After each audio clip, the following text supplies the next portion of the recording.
Okay, my name is Don Click, and I started working here at OTC in 1999 after I retired from the military.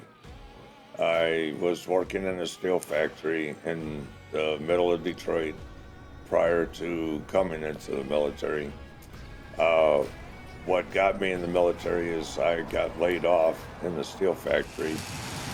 So once I got laid off, I decided to go ahead and join the military.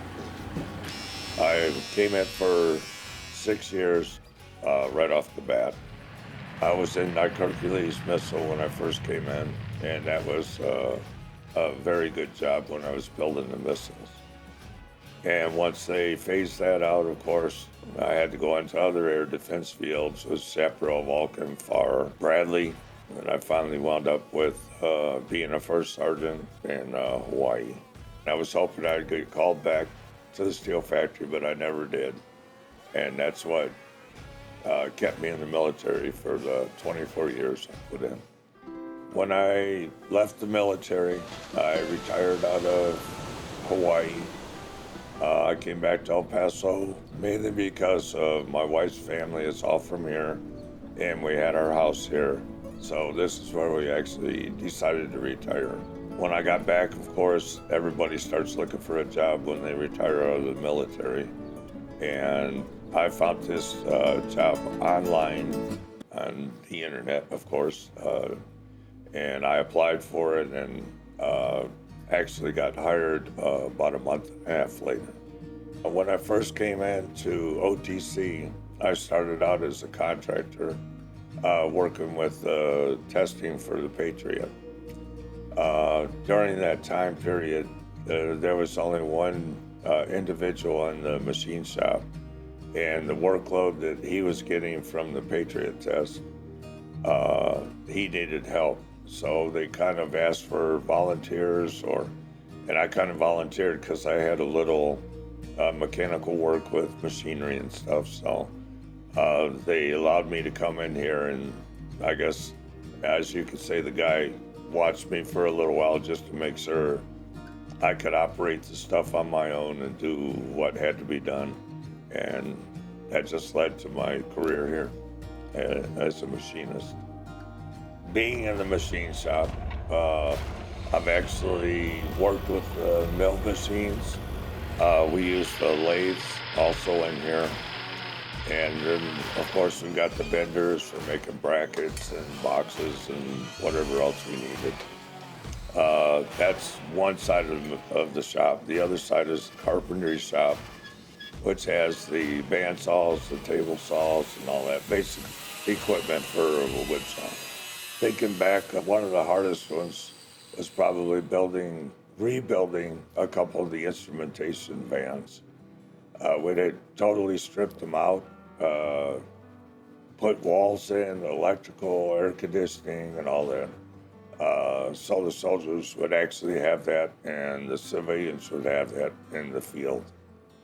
One of the first projects we actually started working on was the tracking units for the soldiers. During tests, so we know exactly where all the soldiers are at any given time, we actually produced a tracking system that we could track the soldiers any place they were.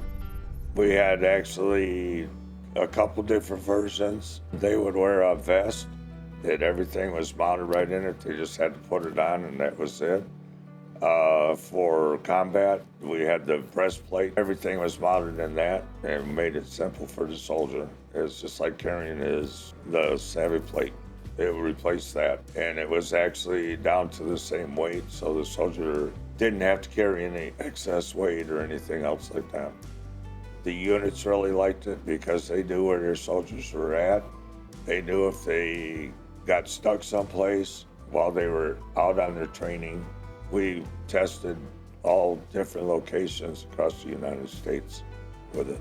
After that, just whatever came up with any test, I worked with probably every test through OTC over the period of the 23 years. Working with the soldiers, with me being a soldier myself, I really care about what happens to the soldier when they do go to combat, and working with the new items that the test and evaluation test. It's making it nice and easier and safer for the soldier to actually go out in the field or to battle, whichever happens. We actually help the soldiers out by making them plaques of Texas, which in turn saved them a lot of money from having to go downtown and paying a lot of money for a plaque for a going away gift and stuff like that. One of the last major projects I worked on, we worked with the Air Force. They had actually dropped a bomb in White Sands that didn't go off. And so we had to come up with a camera pod so we could actually record down the hole where they had dropped this bomb because it actually didn't explode. And they were trying to figure out why it didn't go off. That was probably one of my bigger highlights here, is that myself and an EOD guy was the ones who actually did all the works and all that stuff with actually figuring it all out. A lot of the things that has changed since I've been here is the job force, I guess you would call it, the amount of people that were actually assigned to this place when I first came here, as opposed to now. It's probably cut almost more than half of what is actually assigned here now, both civilian and military-wise. Some of the individuals that had been here in the past or for a long time, they were telling me that the machine shop used to be ran by 13 individuals with a supervisor. You had your welders, you had your millwrights, you had your lathe workers and carpenters. That's all they did was the carpentry work.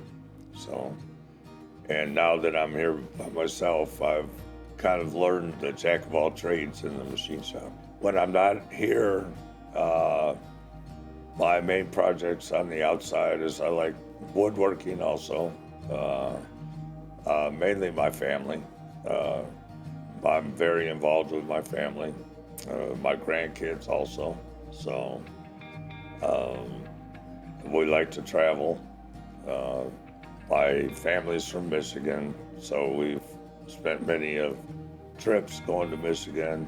My wife and I like to go to Las Vegas, so.